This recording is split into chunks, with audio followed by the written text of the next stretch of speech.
Assalamualaikum warahmatullahi wabarakatuh, sahabat semua yang saya bimbing. Pertama, untuk belajar bersama saya itu sepatutnya untuk mengenali yang namanya dasar dari hukum permintaan dan penawaran yang dapat disimpulkan sebagai ilusi terjadinya market, kenapa dia naik dan berakhir, lalu kenapa dia turun dan berakhir.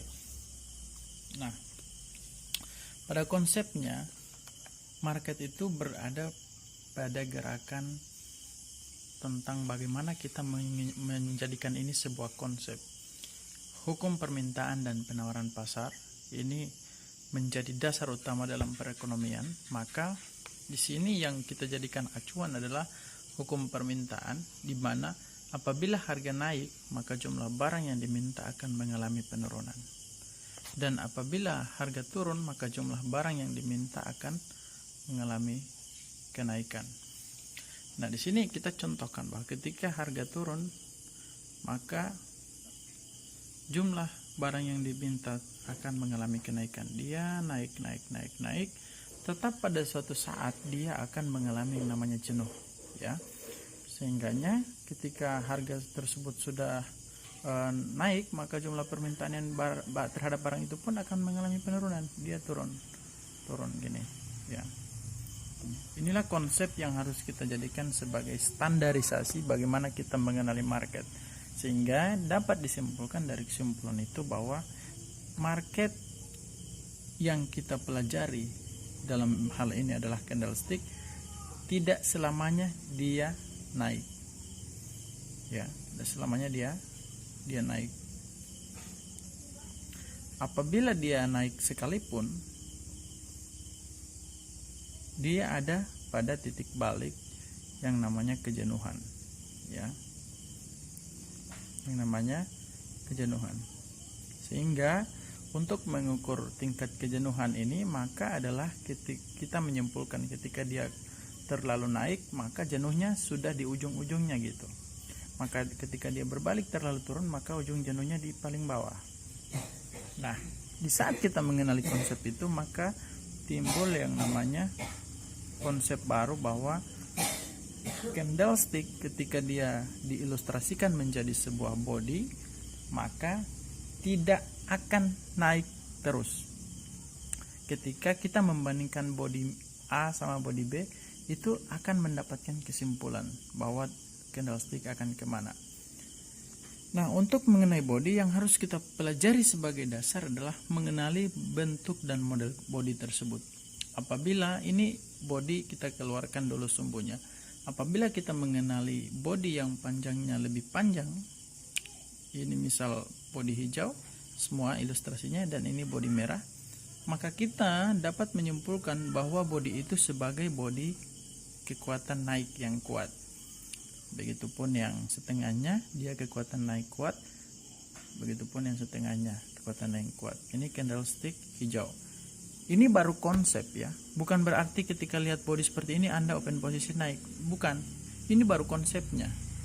Begitupun sebaliknya. Ketika candlestick body panjang merah turun sama setengahnya atau bahkan lebih kecil, itu konsepnya adalah kekuatan turunnya gitu. Ini baru konsep, bukan berarti ketika menemukan body ini Anda harus open posisi kemana. Nah, ketika kita mengenali konsep itu, maka kita paham bahwa perhitungan dan perbandingan antara bentuk-bentuk body A, body B ketika dia mengalami pergantian dan bentuk candlestick di market, kita bisa mengukur. Mengukur dari mana? Misal muncul body A hijau, body B merah, body C hijau. Ketika muncul 3 body, kita bisa mengukur dan membandingkan candlestick akan kemana dengan perhitungan bahwa kemanapun pasar naiknya dia akan tetap turun. Sebaliknya kemanapun pasar turun dia tetap akan naik. Sehingga ketika kita membandingkan 3 candle yang terbentuk saat itu, kita bisa menyimpulkan kemana dia gerakan yang paling kuat di antara perang antara 2 body, dari 3 body yang kita analisis. Sehingga terjadinya perang 3 body tersebut yang memberikan kesimpulan kepada kita bahwa market akan ke sini atau ke situ. Itu baru konsep body. Belum kita mengenali tentang sumbunya. Makanya saya selalu mengambil pelajaran untuk mengajari ini tentang satu persatu aja ya. Jadi ini tidak boleh langsung dikasih semua, nanti kalian juga malah bingung. Jadi konsep yang perlu dipahami tentang hari ini adalah dasarnya kita mengenali supply dan demand dengan mengambil konsep bahwa tidak semua, bahwa pasar tetap mengalami kejenuhan ketika naik dan sebaliknya dia turun pun mengalami kejenuhan. Begitu. Lalu konsep yang kedua adalah mengenali body, bahwa body yang seperti ini dia konsepnya naik, body seperti ini konsepnya turun ya. Itu baru konsep, bukan berarti harus open posisi turun. Nanti kalau sudah ada ilmu tentang grafiknya, tentang semuanya, itu baru lengkap gitu ya. Nah setelah itu mengenali di mana sesuatu yang membuat kita rugi. Nah kita terkadang tidak paham bahwa candlestick yang membuat kita rugi itu adalah candlestick yang trennya naik ya, trennya naik sama candlestick yang trennya turun. Nah kita sering ruginya di mana? Terkadang kita tidak tahu bagaimana untuk melihat bahwa tren itu sangat kuat naik. Misal ini saya kasih contoh hijau semua ya, hijau. Nah ketika seperti ini kita tidak bisa mengenali bahwa candlestick ini apakah kuat naik atau tidak. Caranya adalah kita harus melihat 4 candle belakangan. Jika ada candle yang warnanya sama berurutan 4 biji, maka itu pertanda bahwa candlestick akan kuat terus naik ya. Kemudian sebaliknya turun seperti itu juga. Ketika kalian lihat candlestick warnanya merah berurutan turun, itu pasti akan turun juga. Apa yang perlu kita sikapi dari hal ini?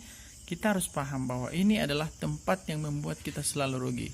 Kita selalu rugi itu karena apa? Misal di sini kita open posisi 700.000 rugi, malah terus naik. Kita malah tambah emosi, kita ambil posisi yang lebih besar lagi tapi malah terus naik. Dan begitupun sebaliknya untuk turun, kita ambil OP buy malah tetap turun. OP buy kompensasi di tingkat tinggi tetap turun, sehingga kita malah rugi.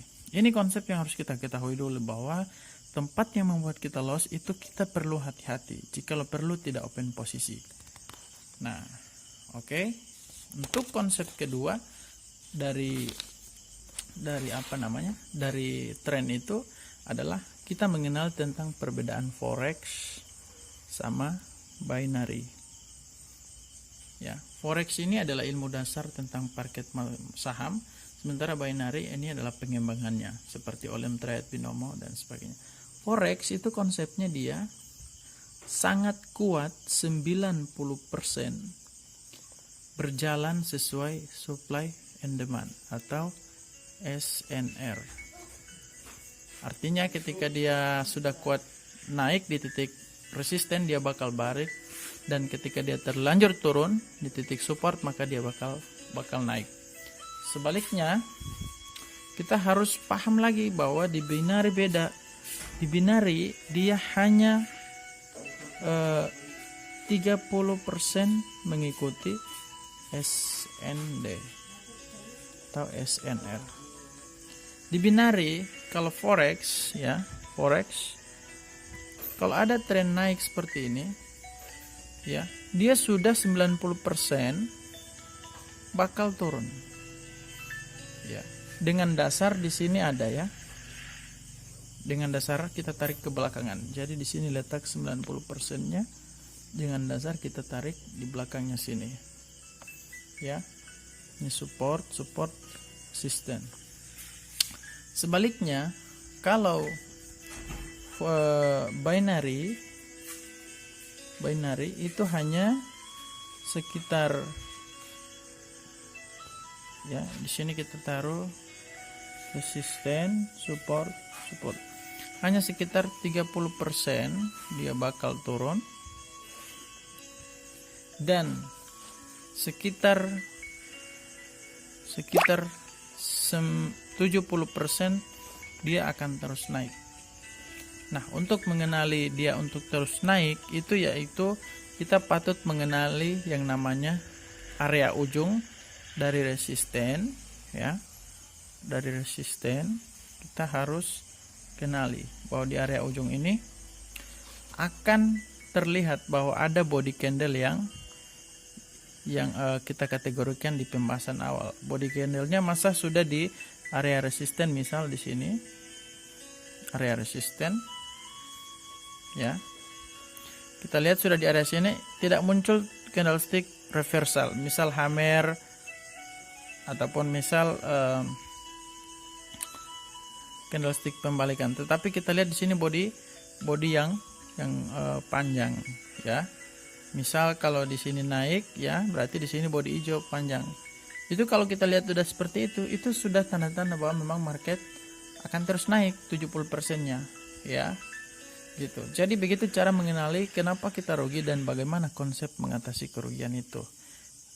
Rahasianya ada di titik atau trend up, tren naik dan tren turun. Ya, mudah-mudahan teman-teman bisa paham dulu dasar-dasarnya itu. Nanti besok saya lanjutkan lagi konsep kedua, karena ini harus diambil sepilah-pilah ya, tidak boleh langsung sekaligus. Oke teman-teman, semoga paham di pembelajaran edukasi tahap 1 ini.